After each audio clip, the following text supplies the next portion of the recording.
I'm Alice King, your official Reddit baddie. I scroll through unhinged stories so you can sit back, relax a little, and enjoy the chaos. My wife's friend insulted her and I've been slowly returning the favor. Ooh, I'm intrigued. So my wife's friend got married a couple years back. She made this a 3 days long event with multiple meals and 2 ceremonies, everything with different dress codes. Is that all? That sounds exhausting and very expensive. Day 1 was some dinner that started at 9 p.m. and took 3 hours, which she then forced everyone to go dancing afterward. My social battery could never. We joined for the meal, but it being on a Wednesday told her couldn't go dancing. The next day at her brunch, she tells us how much fun they had dancing and how even old people and children went. Nobody asked. I brushed it off and smiled. They let children into a club after midnight.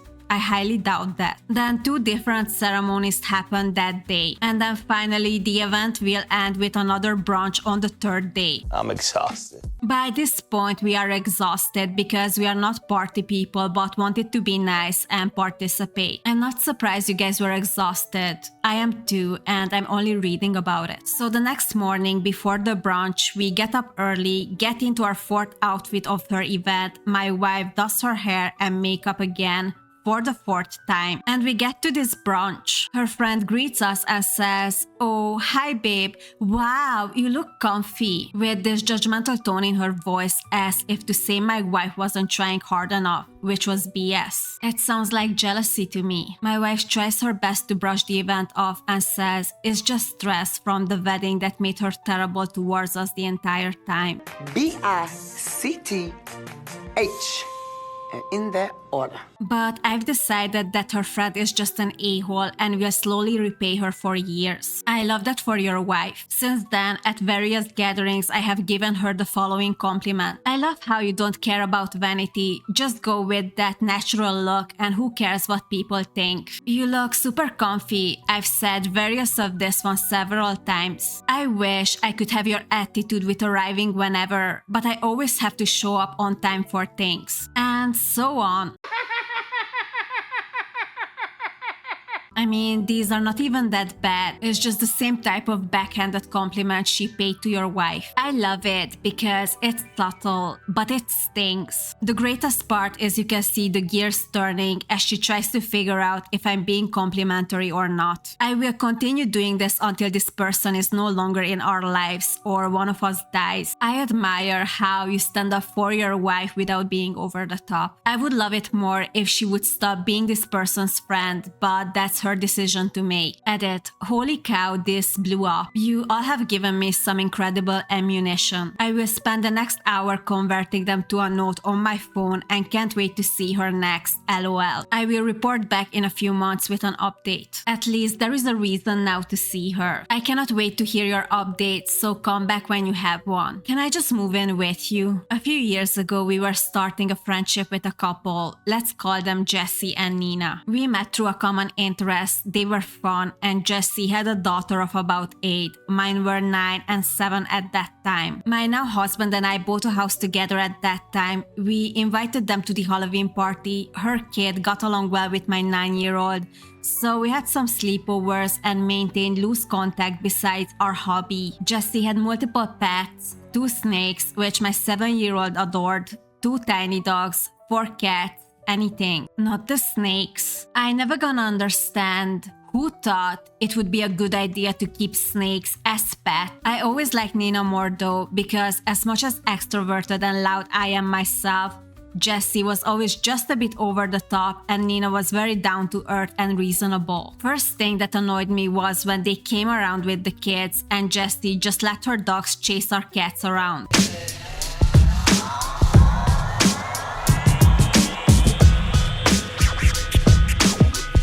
What the hell? That's absolutely not okay. Did she at least ask if she can bring the dogs around since you have cats? For somebody who claimed to love animals, it was very ignorant to not acknowledge the stress her yapping dogs put on my pet. That wouldn't be something I allow to happen. You're not gonna stress out my cat in his own home. There's the door.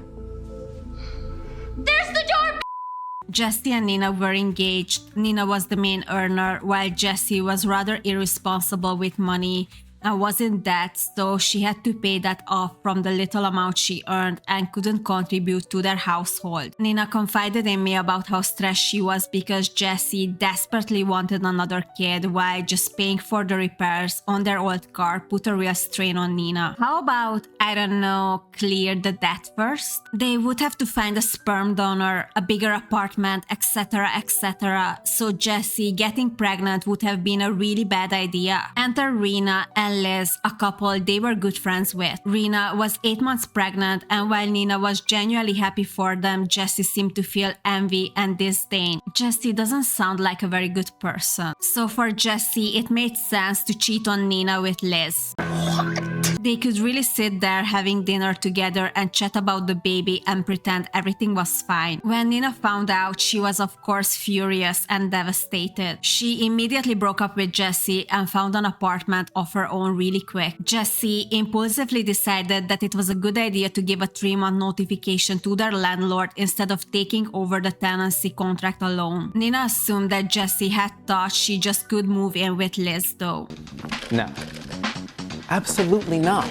Funnily enough, Rena had decided to forgive Liz, so Jessie's plan was null. Surprise, surprise, nobody around was willing to rent an apartment to a single mother on minimum wage with a lot of pets. And her strong Balkan accent and name plus multiple piercings and visible tattoos didn't help either, as landlords tend to be rather conservative. Jessie vented to me on the phone and I advised her to apply for Wongeld. That's help with rent from social services to pay rent if you're employed but do not earn enough to pay all expenses. Applying for it is a pain in the ass because of all the paperwork. Her answer: oh no, that's too much paperwork. I don't do that. Then stop complaining and figure something out on your own. Next day, she leaves my boyfriend a frantic text message demanding to move into our guest room. Absolutely not. Pretty big, but it's a multifunctional room, computer room, craft room, spare kitchen all together, and we need it daily. With her daughter and all her pets because she has to leave the apartment next month and had not found another place to stay yet, and she'll have to live in her car under a bridge with her kid. And do we really want to inflict that to a kid and yada yada? So you cannot demand to move into someone's house. Maybe you could have asked OP's help to fill in the paperwork. But in which universe you thought it would be okay to move in with all your pets into another person's house? Nope. Jessie, we don't inflict anything on you. You did all of this on your own, and you are able to apply to social services for help. You just choose not to bother. There is emergency housing for cases like this, especially if a kid is involved. We are not emergency housing. Honestly, Jessie can be thankful that you're still talking to her at all, since she cheated on Nina. I did offer her to help with all the stuff and applying and so on, but as we wouldn't let her move in, she decided we were a-holes, as well as Nina, who didn't want to forgive her and went no contact. I love when the trash takes itself out. Nina has since found a woman she can trust, and Jessie has found a woman she can mooch off. And our cats have never been bothered by her yapping doggies again. Amazing. This is a happy ending because you don't need people like Jessie in your life. All she does is uses others, and she's ungrateful and entitled. I love that Nina found someone who makes her happy. That definitely makes the story even sweeter. Entitled friend won't stop bothering me about her problems and forces me to take her side, but acts selfishly when I need her support. I think I can say we all been through this. Sometimes it's hard to end friendships, but unfortunately, it's necessary. I have a 16-year-old friend who I've known for about 4 years when I lived in Canada. We are both 16 now. I moved back to Korea about 2 years ago, so I haven't really seen her since then. Makes it easier to cut her loose. We don't need fake friends. As time went by, we kind of ran out of things to talk about. These days, I've been really busy studying because I'm preparing to take Korea's university entrance exam, so I don't have much time to contact her. Even though I've been busy, I still think about her a lot. Whenever studying gets hard, I remind myself that I want to see her again someday, and that gives me strength. But she started having issues with me. She told me I was lying about studying and just pretending to study while actually playing games. Ew. That really hurt me because I am working hard just for her. What exactly that's supposed to mean? I'm trying to improve myself for both her and me, so hearing things like, you don't even study, or why do you lie about studying, made me so angry. How could she say that to someone who's genuinely studying for their future? Maybe because she's the one who's not studying and playing games, so she's accusing you because that's what she's doing. On top of that, she talks to me like she's trying to teach me or prove me wrong all the time. Whenever I say something slightly off, she literally asks AI if I'm wrong and then mocks me about it. That made me lose so much respect for her. You know, you don't have to be her friend if she keeps disrespecting you. You can always go out and make new friendships. You don't have to take this. You are always welcome in my community if you ever see this video. Then there was the catfish thing. I don't like the way that sounds. I rarely post selfies, maybe once or twice a month on Instagram stories. One day she saw my photo and called me a catfish, saying that I look totally different in real life. Yo, what's your problem been, man? I was furious, but I held it in and just left her on scene. You are not even in the same countries anymore. Please, just let her loose. She also got mad at me for not posting selfies on Snapchat anymore. I used to post my face for the Snapchat streak, but lately I just send random pictures like my wall, my figurines, or some drawings because I don't feel like taking selfies every day. Girl, I'm with that on you. I hate taking selfies too. Then she got angry and said, why don't you post your face anymore? You're pretty, why not show it? Shut up. But when you did, she called you a catfish. Make it make sense. Like what? Whether I post my selfie or not is my choice. It's not something to get mad about. And honestly, she treats me like her emotional trash can. Whenever she fights with her boyfriend, parents, or friends, she dumps everything on me. So you are her unpaid therapist, venting to her friends about her difficulties in life. Nothing's wrong with that, but they have to do it for you as well. Your friend is not the main character in your life. I can listen sometimes, of course, but it became too much. She always wanted me to take her side and agree with her even when she was clearly wrong. She'd say things like, right, I'm not wrong, right? And basically force me to say yes. People have limits and she never seems to notice. That's because she was conditioned to believe she's always right, because people are afraid to be honest with her. She dumps all her problems on me almost every day, and I always have to comfort her and calm her down every time when she tells me her problems. And that's something that you should talk to your therapist about. Well, you don't really have to. You don't owe anything to this girl. You either have to set some boundaries with her, or you can just stop being her friend. If I didn't answer her call, she'd say I was avoiding her or being a bad friend. But when we did talk, it lasted for 3 to 5 hours. That sounds super exhausting. I barely had time for myself or my studies because of that. When I said I needed to hang up, she'd say 20 more minutes and keep dragging it out. Sometimes it even lasted 10 hours. Oh, hell no. Oh, hell no! I guess her hobby is to waste your time. And if I ever tried to set a boundary, she would give me attitude and make me feel bad for it. One time I told her I couldn't talk because my teeth were hurting. I'm wearing Invisalign, but I hadn't worn it for 4 days and my teeth were really sore. I just said, I can't talk today, my teeth hurt so much. Instead of showing any sympathy, she immediately started talking about herself like,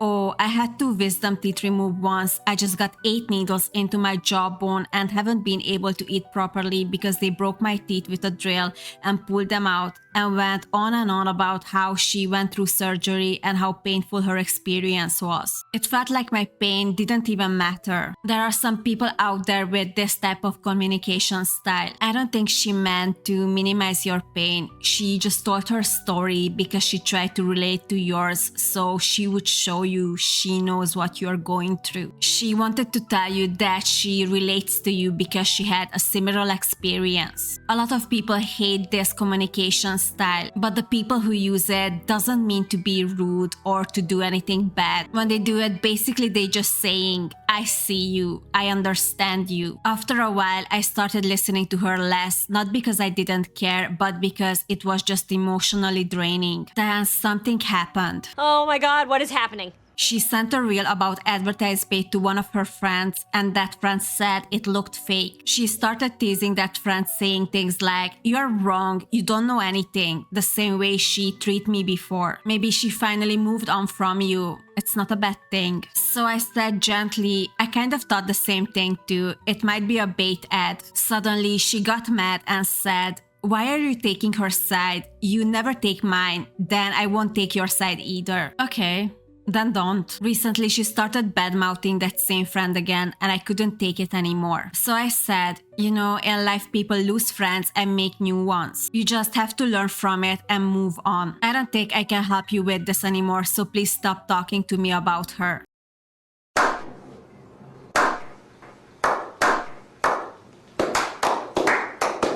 She said, "Okay, I get it. If you ever have anything hard going on, I won't listen to you too." But the very next day, my hamster, who I really loved, got very sick. She had cysts in her uterus, and even after surgery, she developed sepsis. She was dying. I told my friend that, and she said, "Oof, you wasted your money on surgery." Yeah, I'm sorry, but that girl is not your friend. I tried to be the devil's advocate with the communication styles, but this reaction shows how much she doesn't care about you. I was absolutely furious. I yelled at her, "Are you freaking insane? Why would you say something like that about my one and only pet, basically a member of my family?" I was crying because my hamster was dying, and she replied, "Just buy another hamster." And she said, "It's a freaking hamster." I couldn't believe it how she talked to me like this. I asked why she says something so cruel, and she said, "Well, you didn't take my side before either." Remember when you said that's how just life goes? I'm saying the same thing now. I think you should definitely listen to your own advice. Sometimes we lose friends and then we make new ones. That was it for me. I blocked her and ended our friendship. Even after that, she never apologized. I told her what you're going through and what I'm going through are not the same. When someone loses a life, even a small one, what you should do is comfort them, not mock them. But she still blamed me. I mean, I know it's normal to listen to a friend sometimes, but constantly hearing about someone else's personal struggles and private issues until I'm completely drained, this is very exhausting. Also, you're 16. I think you have enough on your plate. There is no reason to keep her around. She's not really your friend. I'm posting this for my sister as she can't post yet. She's going through a hard time and said that she needed some opinions on her situation. Thank you. All I can say is that I hope you're gonna keep her blog. You're so young, you're gonna meet new people, and you're gonna make real friends. I hope you guys enjoyed today's stories. If you did, don't forget to subscribe. Leave your thoughts in the comments. I reply them all. Thanks for watching, and see you in the next one.